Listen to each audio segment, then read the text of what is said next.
On Mother's Day, my daughter gave her mother-in-law a $25,000 ring and a cruise. I got a $10 plastic flower and a note. The next day, she called me 32 times.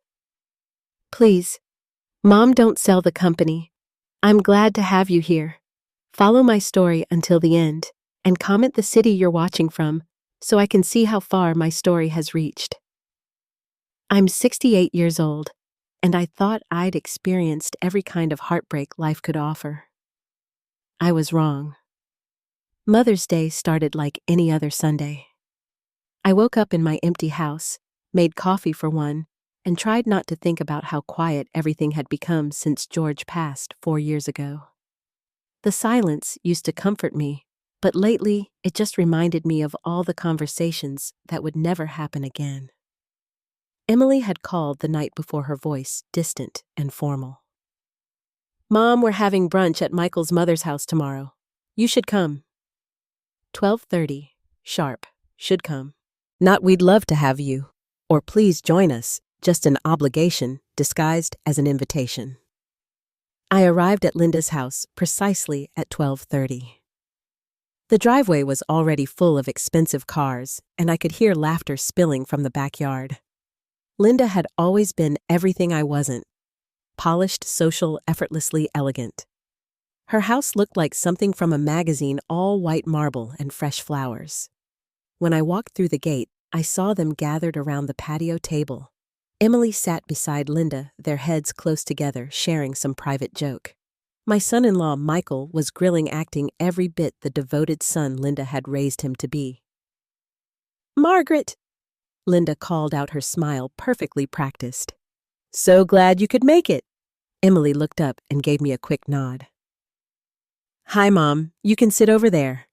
She gestured to an empty chair at the far end of the table, away from the main conversation. I sat down quietly, watching as everyone chatted about things I wasn't part of. Karen was there with her children, Linda's bridge club friends, even the neighbors. Everyone seemed to belong, except me. Then came the gift exchange. Oh, Linda.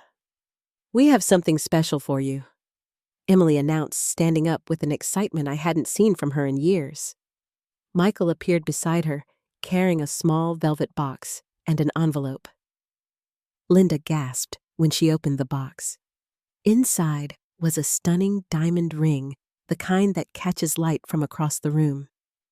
Emily, honey, this is too much. It's not too much for the woman who raised such an incredible son. Emily gushed, hugging Linda tightly. And there's more. The envelope contained cruise tickets, 3 weeks in the Mediterranean first-class accommodations. Linda actually started crying, and everyone applauded while Emily beamed with pride. I felt something cold settle in my stomach. $25,000 at least, maybe more. And now for Grandma, Margaret, Michael said, though his voice had lost some of its enthusiasm. Emily walked over to me carrying a small gift bag. Inside was a plastic flower, the kind you'd find at a dollar store, and a card that looked like it had been grabbed from a drugstore rack at the last minute. I opened the card. The printed message said, Happy Mother's Day. And underneath, in Emily's handwriting, Thanks for everything, Mom. Thanks for everything. Like I was the cashier at a grocery store. The table went quiet. I could feel everyone staring, waiting for my reaction. Linda cleared her throat uncomfortably. Even Michael looked embarrassed. It's lovely, I managed to say, my voice barely above a whisper. Thank you, dear. But Emily had already turned back to Linda, launching into an animated story about the cruise destinations they'd chosen. The conversation moved on without me, and I sat there holding my $10 plastic flower, feeling smaller than I had in years. I stayed for another hour, watching my daughter lavish attention on a woman she'd known for 15 years while treating me like an afterthought. When I finally said I needed to leave, Emily barely looked up. Thanks for coming, Mom. Drive safe. The drive home was a blur. I kept thinking about that ring, those cruise tickets, the pure joy on Emily's face when she gave them. When was the last time she'd looked at me that way? When was the last time she'd put thought into anything she gave me? I pulled into my driveway and sat in the car for a long time, staring at that ridiculous plastic flower. 45 years of being her mother, and this is what I was worth. A last-minute afterthought from the clearance aisle. That night, I couldn't sleep. I kept replaying the scene, wondering where I'd gone wrong. I'd built a successful company from nothing, employed dozens of people, contributed to my community, but somehow I'd failed at the one thing that mattered most: being worthy of my daughter's love. I got up and walked to my home office, where I kept all the important documents, financial statements, tax returns, business contracts, everything that represented my life's work. And that's when I started to wonder, what exactly had I built all of this for? The sleepless night turned into a sleepless week. I couldn't stop thinking about that plastic flower, about the way Emily had looked at Linda with such genuine affection. It ate at me like a physical ache. I decided I needed answers, not the kind that come from confrontation or dramatic conversations, but real answers. The kind hidden in bank statements and old receipts. I spent the next Saturday in my office pulling out filing cabinets I hadn't touched in years. George used to tease me about being a pack rat, keeping every document, every receipt.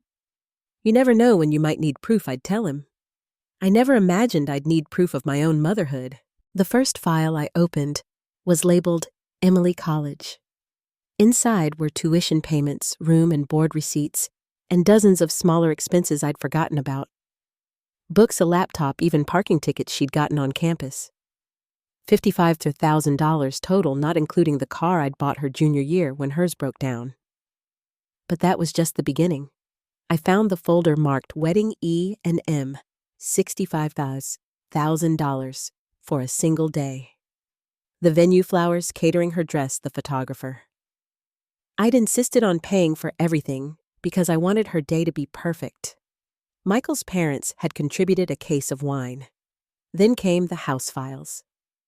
When Emily and Michael got married, they'd wanted to buy a home in the exclusive Brookfield Heights. Their combined income wasn't enough for the mortgage on the house they wanted, so I'd co-signed. Then, when Michael's business hit a rough patch 3 years later, I'd quietly taken over the mortgage payments for 8 months. They never knew I'd made sure of that. The car payments were next. 3 different vehicles over the years, each one just a loan until we get back on our feet. Somehow those loans never got repaid, and I never asked. I just quietly absorbed the payments into my monthly expenses, but it was the emergency fund that really got to me. In 2020, Michael's landscaping business had nearly gone under. He'd made some bad investments, trusted the wrong people. They were facing bankruptcy. Emily had called me crying, begging for help. I'd transferred $90,000 that same day. No contracts, no payment plans, just a mother helping her child. They'd bought the boat 8 months later. I sat back in my chair, staring at the calculator display. Over the past 18 years, I'd given or spent nearly $500,000 on Emily and Michael. College wedding house cars, business bailouts, and countless smaller expenses I'd stopped tracking years ago. $500,000, more than most people see in a lifetime. And yesterday, I'd gotten a plastic flower. The really painful part wasn't the money. I'd made good investments over the years, built a successful consulting firm. I could afford to be generous. The painful part was realizing that my generosity had become invisible to Emily, expected, taken for granted. I pulled out my phone and scrolled through our text conversations from the past year. Her messages were brief, functional. Can you pick up the dry cleaning? Michael needs to borrow your truck. The kids need school supplies. Always asking, never offering.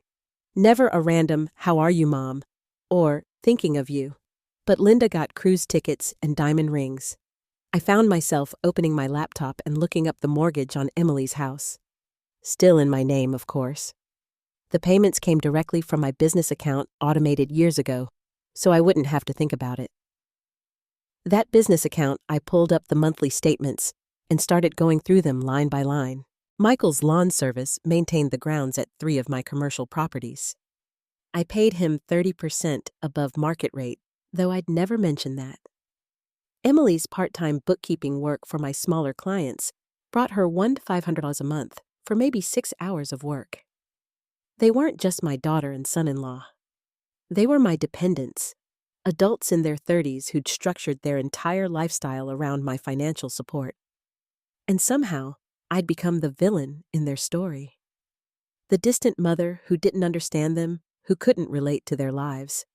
They'd painted me as cold and disconnected while living off my generosity. I closed the laptop and looked around my office. Photos covered the wall, heralding me at various company events awards from the Chamber of Commerce newspaper clippings about business successes. But there were no recent pictures of Emily and me together. She'd stopped wanting to take photos with me years ago. The clock on my desk read 5:20 p.m. I'd been going through documents for 10 hours and the picture was painfully clear. I'd spent years trying to buy my daughter's love, and all I'd accomplished was teaching her that I was a source of money, not affection. My phone buzzed. A text from Emily. "Mom, Michael's truck broke down. Can we borrow yours for a few days?" I stared at the message for a long time before responding. "I'll think about it." It was the first time in years I hadn't immediately said yes. That night, I made a decision that would change everything. I called my attorney. Monday morning, I sat across from Diane Miller, my attorney for the past 15 years. Her office overlooked downtown, and I could see my own building from her window, a reminder of everything I'd built over the decades. "Margaret, you look tired," Diane said, settling behind her desk with a cup of tea. "What's on your mind?" I'd rehearsed this conversation in my head all weekend, but sitting there, the words felt heavy. "I want to discuss selling my business." Diane's eyebrows shot up. "Bennett Consulting, but you've spent 35 years building that company. It's your legacy." "That's exactly the problem," I said quietly. "I need to understand what would happen to my family if I sold." I watched Diane's expression shift as she realized this wasn't a casual inquiry. She pulled out a legal pad, her professional mask sliding into place. "Walk me through your concerns," she said. Over the next hour, I laid out everything I'd discovered. The mortgage payments, the business contracts, the web of financial dependence I'd unknowingly created. Diane took notes occasionally, asking clarifying questions, but her face remained carefully neutral. "So, if you sold the business," she said finally, "Michael would lose his primary commercial contracts, Emily would lose her bookkeeping income, and they'd need to qualify for their mortgage independently." "Exactly." Diane leaned back in her chair. "Margaret, can I ask what prompted this?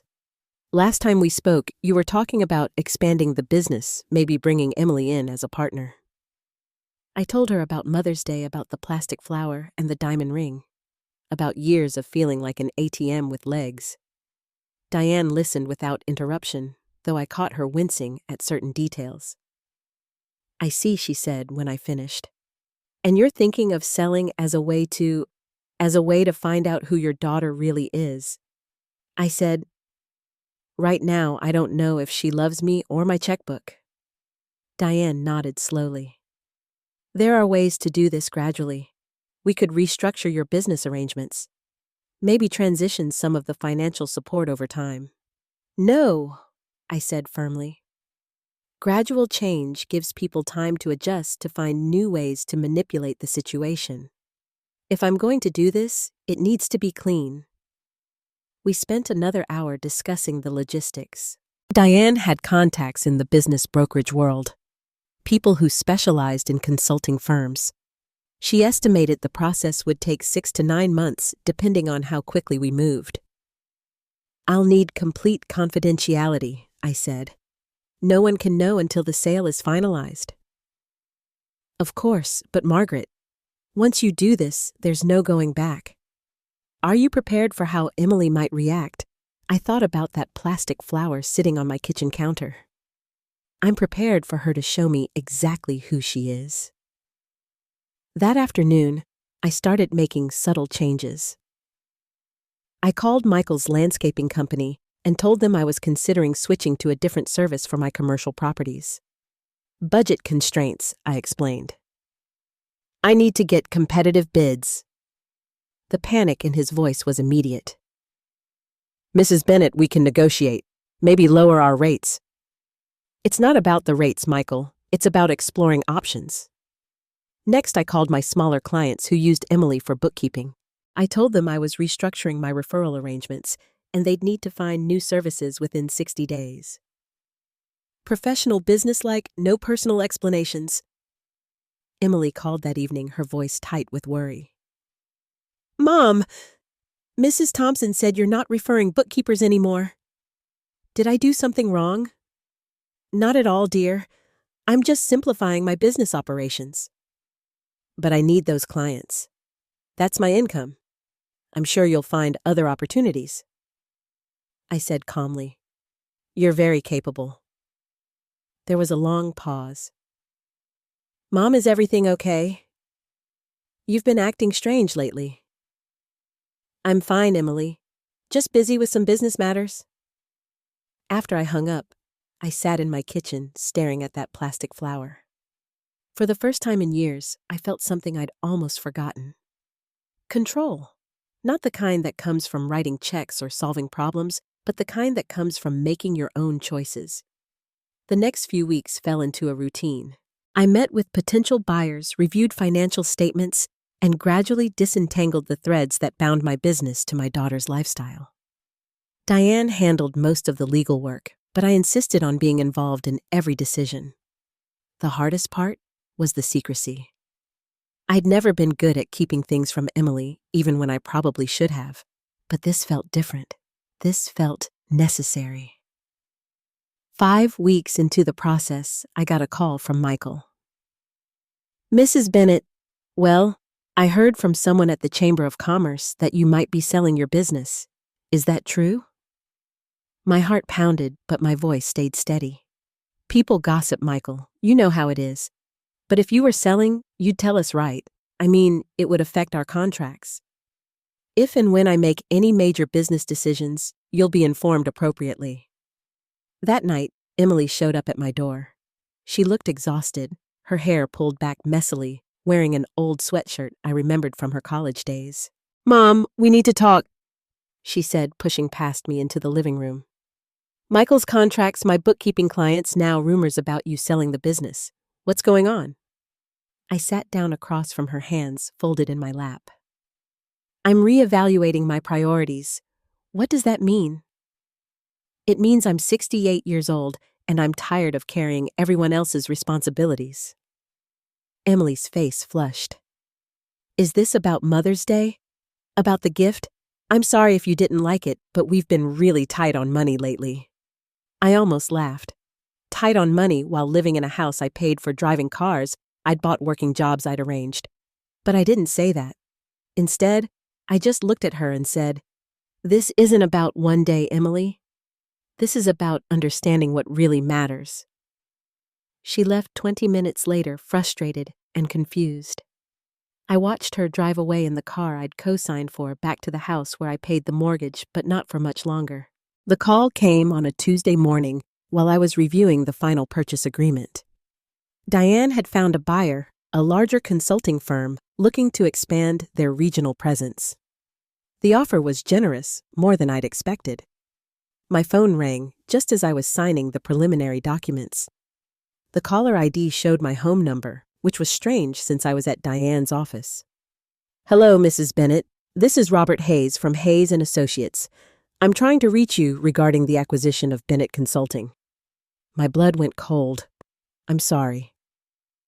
Who is this Robert Hayes? My firm is handling the due diligence for the purchase. I may have dialed the wrong number. I was trying to reach your office. You called my home number.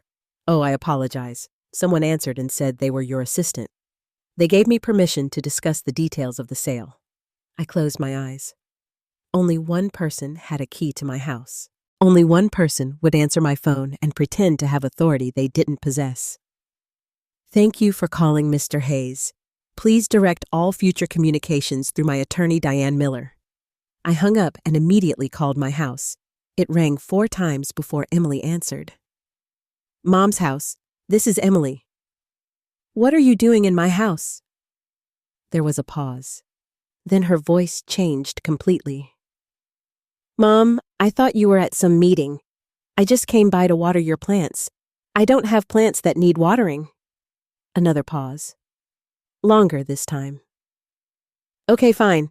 I was looking for something. Michael said you might have some old tax documents he needs, and you answered my phone because it kept ringing. I thought it might be important. I could hear the lies crumbling in her voice. Emily, I'm coming home. We need to talk. The drive from Diane's office to my house took 15 minutes, but it felt like hours. I kept replaying that phone call the way Emily had pretended to be my assistant authorized to discuss confidential business matters. The audacity of it was breathtaking. When I pulled into my driveway, Emily's car was still there. I found her in my home office, sitting at my desk with papers scattered around her. She looked up when I walked in, her face a mixture of defiance and guilt. Find what you were looking for? I asked. She gestured to the documents. Mom, what is this? You're really selling the company. I walked over and started gathering the papers, purchase agreements, financial statements, confidentiality documents, everything she shouldn't have seen. These are private business matters. Private, Mom. This affects all of us. Michael's business depends on your contracts. My income comes from your referrals. You can't just sell without talking to us. I stopped collecting papers and really looked at her. She was 36 years old, sitting in my chair at my desk, demanding explanations for decisions about my own business. When had I allowed this to happen? Actually, Emily, I can sell my business without consulting anyone. It's my company. But what about us? What about our family? What about our family? I repeated the question slowly. When did you start caring about our family? Her face flushed. I've always cared. You're my mother. Am I? Or am I your bank? The silence stretched between us. Outside, I could hear the neighbor's dog barking, the sound of normal life continuing while mine fell apart. Emily's voice was smaller when she spoke again. Mom, if you're upset about Mother's Day, I already apologized. We can do something special next year. Next year? I said quietly. Like the year after that and the year after that. Always next year, when it comes to treating me with respect. I sat down in the chair across from my own desk, looking at my daughter as if seeing her clearly for the first time. Do you know how much money I've given you and Michael over the years? She shifted uncomfortably. We never asked you to keep track. $500,000, not including the mortgage I'm still paying on your house, or the business contracts I've arranged for Michael or the referrals that provide your income. Emily's mouth opened, then closed. She clearly hadn't expected me to have actual numbers. I'm not telling you this to make you feel guilty, I continued. I'm telling you this because I need you to understand something. I've been subsidizing your entire adult life, and somehow along the way, you stopped seeing me as your mother and started seeing me as a resource. That's not true, isn't it? When was the last time you called me just to talk? When was the last time you asked how I was doing? How I was handling your father's death? Whether I was lonely in this big, empty house? Her face crumpled slightly. Mom.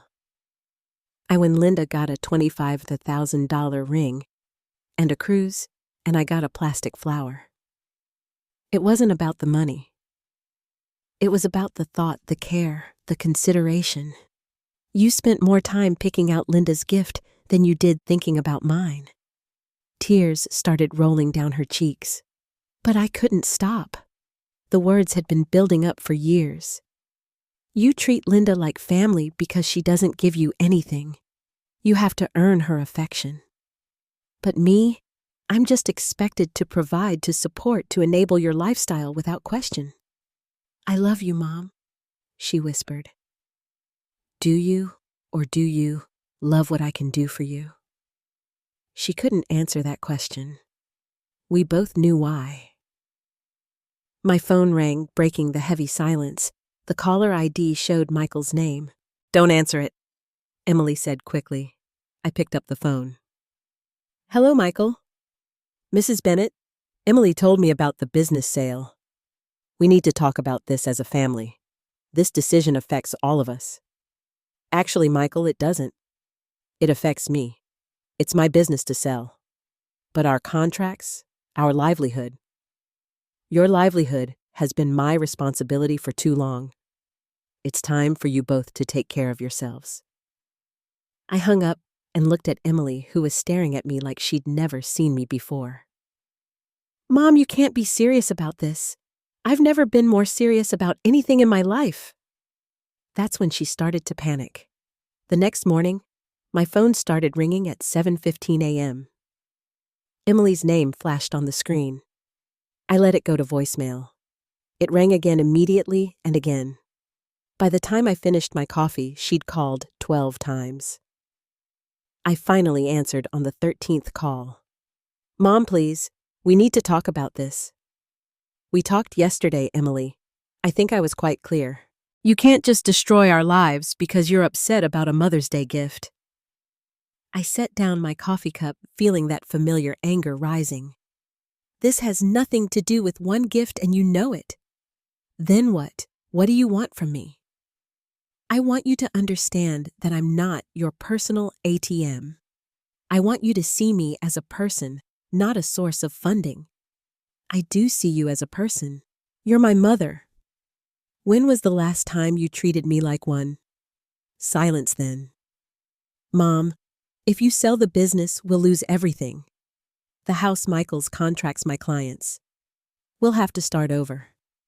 "Yes, you will, and maybe that's exactly what you need." She hung up on me. 20 minutes later, she called back. Then again, then again. I stopped counting after the 15th call. Each voicemail was a variation of the same theme: pleading, bargaining, threatening, manipulating. She cycled through every tactic she'd learned over the years. "Mom, please, call me back. We can work this out." "Mom, Michael's having chest pains from the stress. Do you want to put him in the hospital?" "Mom, I'm sorry about the flour. I'll make it up to you. Just please don't sell the company. Mom, everyone's going to think you're being vindictive and cruel. Is that really how you want people to remember you?" By noon, she'd called 32 times. I knew because I'd started keeping count. Each call a testament to her desperation. She was finally understanding what I'd been trying to tell her: that her entire life was built on my generosity, and I was tired of being taken for granted. The doorbell rang at 3:00 p.m. I looked through the peephole and saw Emily standing on my porch, her eyes red and swollen. Michael stood behind her, his face a mask of barely controlled anger. I opened the door but didn't invite them in. "Mom, please!" Emily started immediately. "We need to talk about this like adults. We tried that yesterday. You weren't interested in talking. You were interested in accessing my private documents and pretending to be my assistant."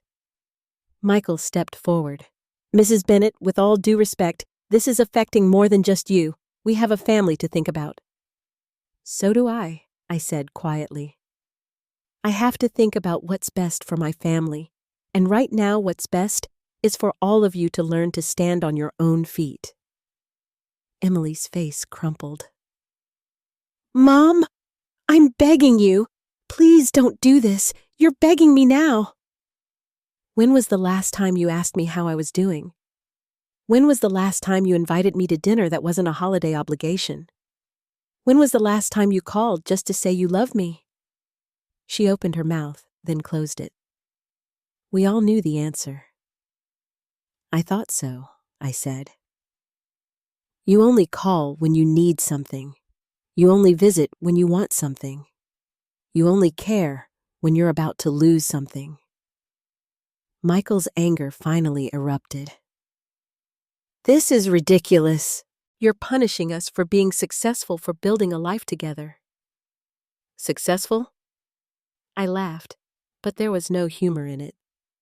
Michael, you're 39 years old, and you've never made a mortgage payment on your own house. Emily's entire income comes from work I arranged for her. You call that successful? We call it family, Emily said, her voice breaking. Families help each other. Help goes both ways. Emily. What have you done to help me? What have you contributed to this family besides taking? The question hung in the air like a challenge. Emily looked at Michael, then back at me, searching for an answer that didn't exist. I gave you grandchildren, she said finally. No, you didn't. You moved 3 states away and visit twice a year. I haven't seen Jacob and Olivia in 8 months. Her face went white. Even Michael looked uncomfortable. You want to know what family looks like? I continued. Linda's family calls her every week. They visit without being asked. They remember her birthday without being reminded. They give her thoughtful gifts because they pay attention to what she likes. That's why she got the ring and the cruise. That's why she's treated like someone who matters. Emily was crying now, but I couldn't stop. Years of hurt were pouring out. I spent 35 years building a business so I could provide for my family. I wanted to give you security opportunities, a better life than I had.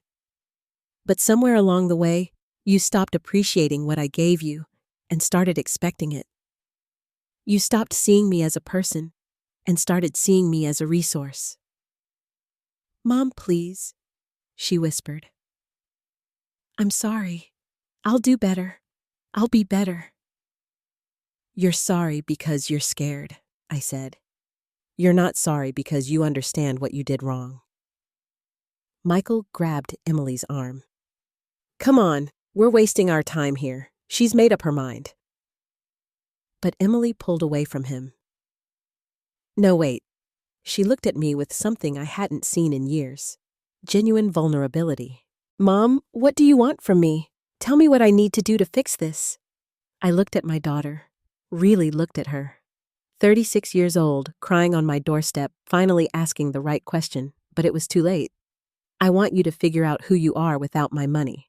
I said I want you to learn to value relationships that aren't transactional. I want you to understand that love isn't about what someone can give you. And then, what if I do? All that, will you change your mind? I shook my head, slowly. Emily, I'm not selling the business to punish you. I'm selling it to free myself. I'm 68 years old, and I want to find out what my life looks like when I'm not responsible for everyone else's choices. I stepped back and started to close the door.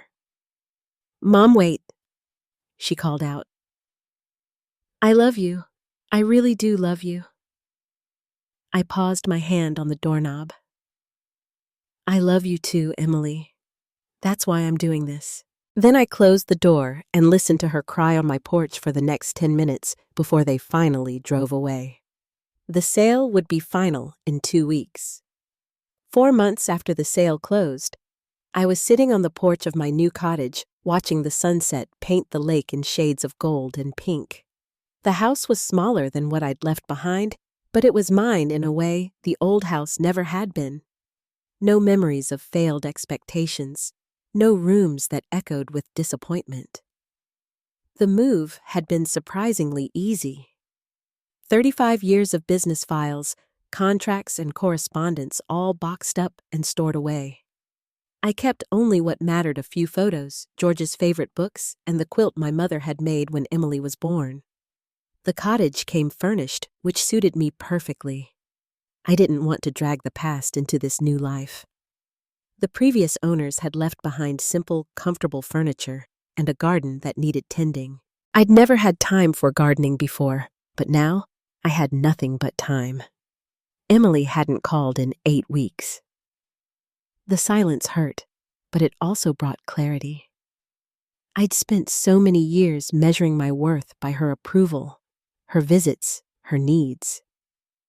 Now I was learning to measure it by my own peace of mind. The business sale had provided more than enough money for a comfortable retirement. I'd set up a trust for my grandchildren's education money they'd receive directly when they turned 21, with no strings attached and no parental access. It was my way of ensuring they'd have opportunities without enabling their parents. I'd also quietly paid off the mortgage on Emily and Michael's house, not as a gift, but as a final severance. They now owned their home free and clear, but they also knew they'd never receive another penny from me. It was the last check I'd ever write for them. My phone rang, pulling me from my thoughts. I glanced at the caller ID. Nancy, my neighbor from across the lake. We'd become friends over the past month, bonding over morning walks and evening glasses of wine. Margaret, are you free for dinner tomorrow? My son and daughter-in-law are visiting, and I'd love for you to meet them. I'd like that, I said, and realized I meant it. Nancy's relationship with her children was everything mine had never been. Natural reciprocal built on genuine affection rather than obligation. After we hung up, I poured myself a glass of wine and walked down to the dock. The water was still reflecting the last light of day. A family of ducks paddled by the babies following their mother in a perfect line. My phone buzzed with a text message. For a moment, my heart jumped, thinking it might be Emily. But it was from Diane, my attorney. Thought you'd want to know. Michael's landscaping business filed for bankruptcy yesterday. Emily's looking for work at the elementary school. How are you doing? I stared at the message for a long time before responding. I'm doing well. Thank you for letting me know. I felt sadness for them, but not guilt. They were adults who'd made choices. Now they were learning to live with the consequences just like everyone else. A loon called across the water, its haunting cry echoing off the hills. I'd never heard that sound before moving here. There were a lot of things I'd never experienced while I was busy being responsible for everyone else's life. Tomorrow, I was starting a pottery class in town. Next week, I'd signed up for a book club. Small things, but they were mine. Chosen because they interested me, not because someone else needed me to do them. The strangest thing about this new life was how light I felt. For years, I'd carried the weight of other people's problems, their poor decisions, their financial struggles. I'd thought that weight was love, but it wasn't. It was enabling, and it had hurt us all. Real love. I was learning sometimes meant saying no. Sometimes it meant letting people struggle so they could grow. Sometimes it meant walking away so they could find their own strength. 9 months later, I got a letter, not a phone call or a text, but an actual handwritten letter. The return address was Emily's, but the handwriting was different, more careful, more deliberate. Dear Mom, it began. I've been trying to write this letter for months, but I never knew what to say. I kept wanting to ask you to come back to fix things, to make everything the way it was before. But I finally understand that the way things were before wasn't good for any of us. I set the letter down and took a deep breath before continuing. Michael and I are getting divorced. I know you probably heard about the bankruptcy about me working at the school. It's been the hardest year of my life, but also the most honest. I had to learn who I was without your money, without your safety net. I had to figure out how to take care of myself. I'm not writing to ask for anything. I'm writing to say I'm sorry. I'm sorry for taking you for granted. I'm sorry for treating you like an obligation instead of a person. I'm sorry for all the years I wasted being angry at you for things that weren't your fault. I understand now why you sold the business. You weren't punishing me. You were freeing both of us. I just wish it hadn't taken me this long to see it. I don't expect you to forgive me, and I'm not asking you to.